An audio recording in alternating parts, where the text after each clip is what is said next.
Hey everybody, got another video here for you. So it's time to start modding the neck, and the first step is to thickness it down to about 20 millimeters thick, including the fingerboard, using a router and a sled. So to start out, took my measurements, measured this way to get the thickness with the frets, and this way in order to get it without the frets. And the target is to get this dimension to be about 20 millimeters. And so made my measurements, did my math, figured out how much I have to take off. It turns out I have to take off about 7 millimeters. And I marked lines here where what I'm shooting for. And as you can see, it's kind of low, so it's going to go almost the full length. I don't want to get into the volute at all, but I'll thickness it all the way down, probably until about the first fret, something like that. And I've got the router already set up for the first pass. I'm only going to be taking like a mil or two off on each pass and kind of just get close. And we'll see how it goes.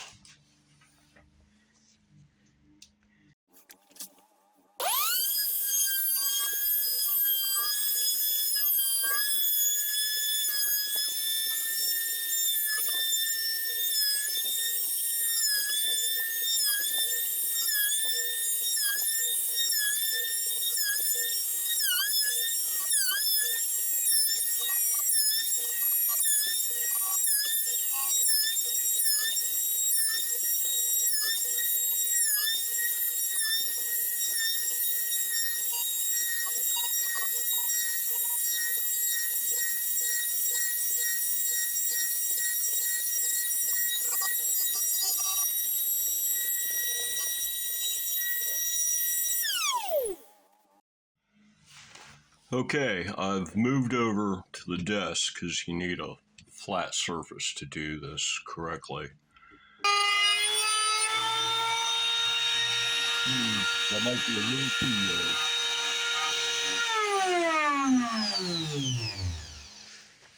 Let me bring it up a half mil. Nope, the router bit is loose. My bad. Well, it took a little bit, but I finally got it working. The router bit was loose, as I said, and then this thing was sliding, and the router was sliding in the housing, and put in some sandpaper, and that took care of that. And I got it thickness down all the way, and it ended up stopped cutting it right about the first fret. And up here, it's a little messed up from where the router bit slipped or was loose, but since it's getting a triangular heel, that'll probably all go away anyway. Over here, it's a little chewed up because the end of the sled actually slipped off the back end of the desk for a minute, and it took a bit of a gouge. But once again, triangular heel saves me because pretty much all that material is going to go away. The only thing that's not going to go away is this little like shelf thing going here. But I think there's still enough beef to get the insert in and get it to hold tight. So I didn't ruin the neck, I don't think. So that takes care of that. And the next thing to do is I need to mark out the triangular heel and the 10 millimeter spine. And then I get to break bad with the angle grinder and the sanding disc and knock down these shoulders right quick. Okay, I've got the triangular heel and the 10 millimeter spine marked out on the neck. And there's a fair amount of material to be hogged away here at the shoulders, but there's not a whole lot to be taken out here. So I'll just take this down a bit with the angle grinder, and then I'll finish out everything with the Shinto rasp.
So here's the heel end of the neck, all finished being shaped with the Shinto. And now I can clamp it, flip it around, and do the rest of it.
And there it is, all done.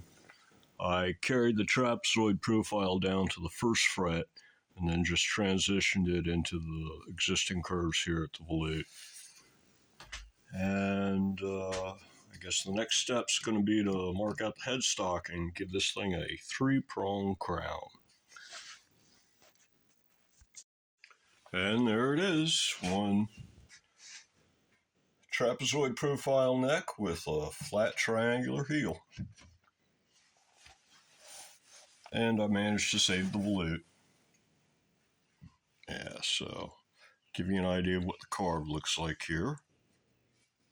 It's very simple, 3-facet face, 3-facet shape, so yeah. And that's unfortunate, but it looks like I'll be sinking the insert all the way down. There's enough material here. They're only 10 mil, so it'll probably go right to the bottom of the fingerboard. But I think everything will fit still, so you'll be able to see a little bit of bolt, like right there. And obviously, if it's going to require shim, then you'd need extra shim. But other than that, minor cosmetic thing. It's okay. It's my own personal guitar. I can live with it, so. Well, it looks cool, but these are too thin. They're going to break off. So I'm going to have to figure out something else. It's a shame because that really does look nice. But I'm going to have to do some sketching on some graph paper for a bit here. I'll be back. Okay, I spent a few minutes making a few sketches, and I think I found something that'll work. This is the original set of sketches. The big limitation is that these prongs can't be too thin. You know, anything under about 20 mil, unless you're just tapering a point, and you better make it a short point, not a real long point. Anything under about 20 mil, and you're asking for trouble, irregardless of the wood. So yeah, that was the big limiting factor, and I ran through a number of iterations. But I finally settled on something that I think will work good. This right here. So I'm going to go ahead and transfer that over to the headstock and then get to cutting with the jigsaw.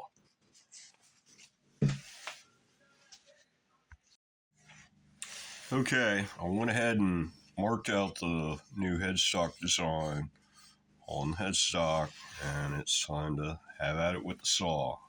So here we go.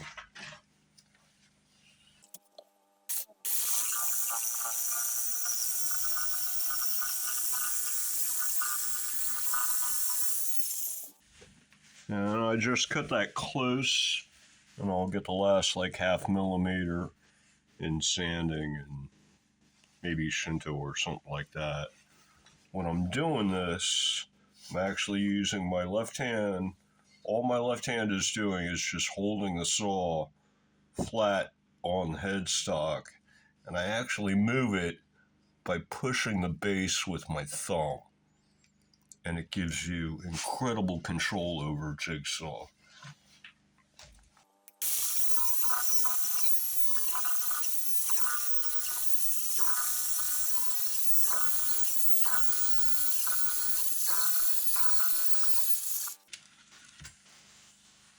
And these are all pretty much rip cuts, but this is actually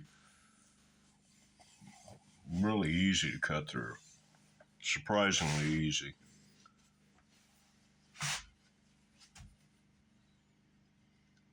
I want to leave a little extra here and take it down using a sander or something. There's not much of the base plate of the saws here. You have to be careful about getting it nice and level. Nice clean cut.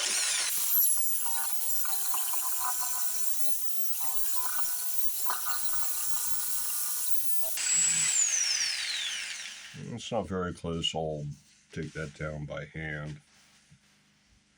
When you're doing it this way, pushing with your thumb, one thing you got to make sure that you don't do is when you're reaching around on the underside, you can't reach too far, or else you'll have bad news with the blade, man. Definitely bad news. You got to preserve those fingers for playing. So I learned the hard way when I nicked this one with the power planer. But so yeah, this finger's just hooked underneath, and the thumb goes here. That kind of idea. Time to turn this corner.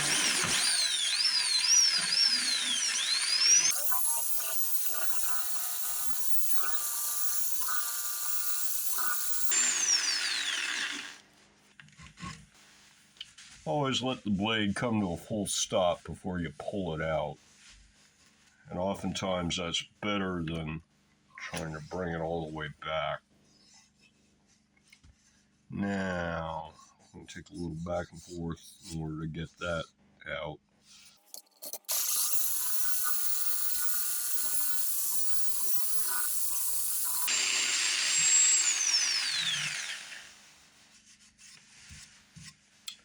Now I got to move the camera out of my way. That's a little better.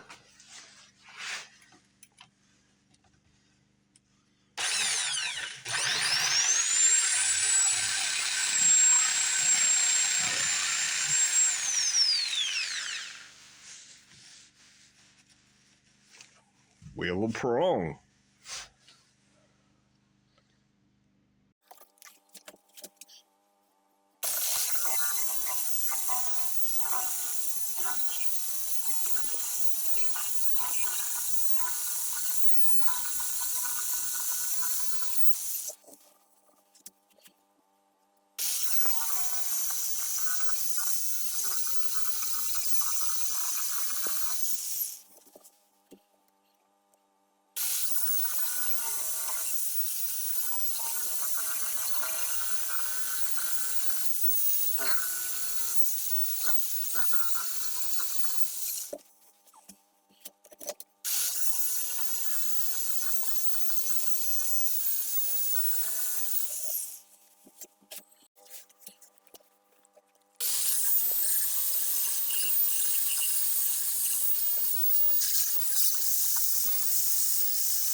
Three-prong crown.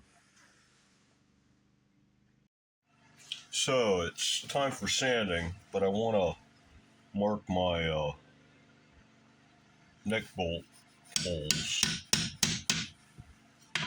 before I lose the marks to sanding.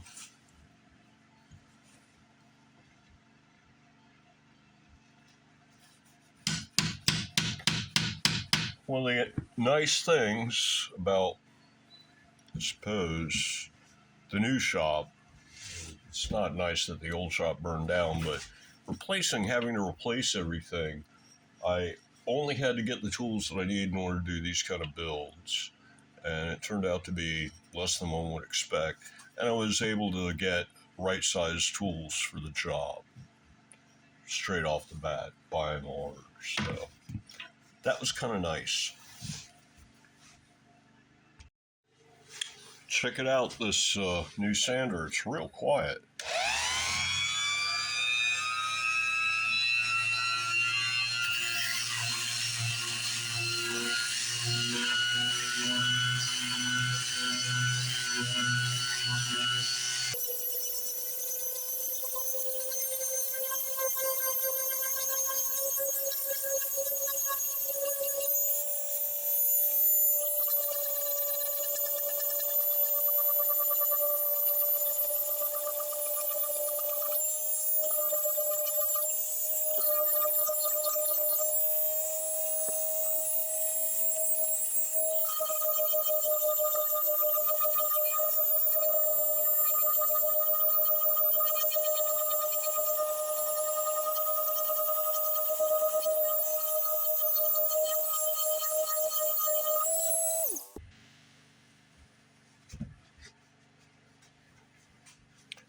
I think you get the idea.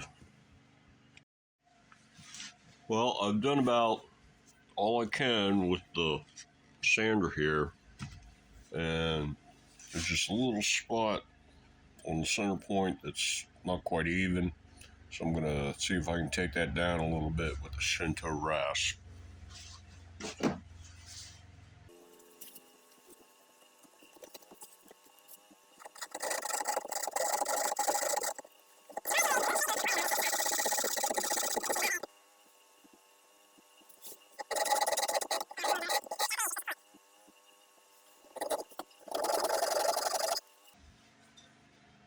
That's pretty good. That should do. Yeah, that'll do. And the rest I do by hand sanding.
I suppose I could leave them both symmetric but slightly curved.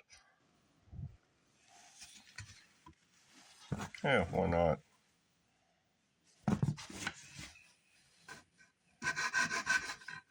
Just gonna clean them up a bit.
Maybe I should quit while I'm ahead.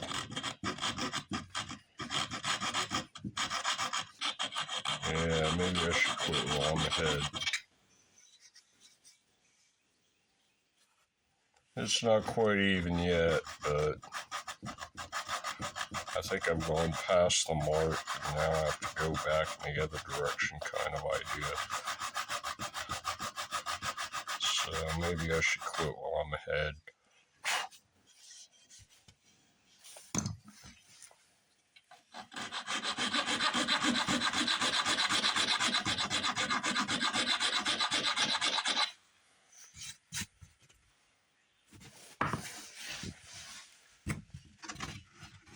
I don't want to overdo it and mess it up. I'm going to quit while I'm ahead.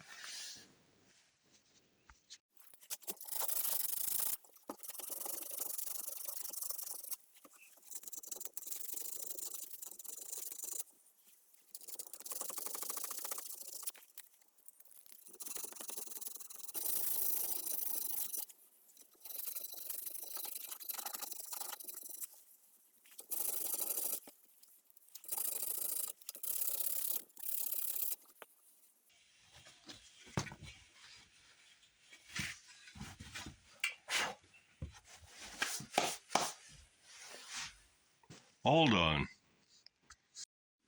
Well, I definitely have to say that I think I pulled off the three-prong crown effect. So maybe I'll have to call it the green Manalishi after all, even if it's not green.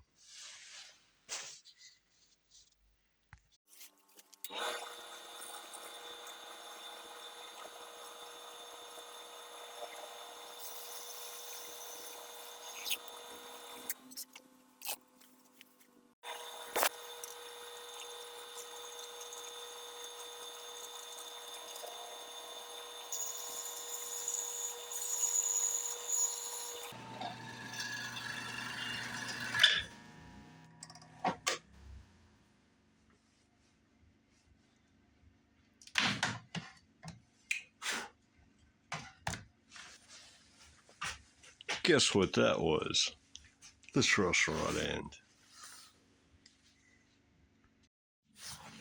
It's okay. It still works. Yeah.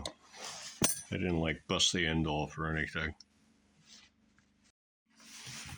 Yeah, there's a little bit of metal visible down in there if you look hard and have light. I'm going to have to move it down 10 mil because this is only about 8 mil deep. That's not going to be deep enough for that insert, so I don't think.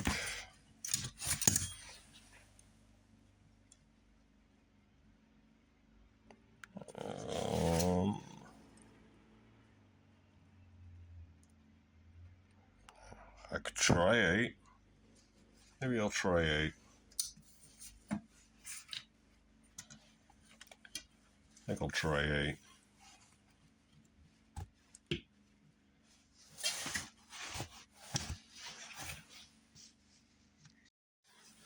Okay, at this point, I think it's ready to mask off the fingerboard and squirt it with lacquer. So, it's off to the paint shop, and that's probably a good place to finish up this episode or 2 or whatever this turns out to be once I edit it all. So until the next one, everybody have a good one.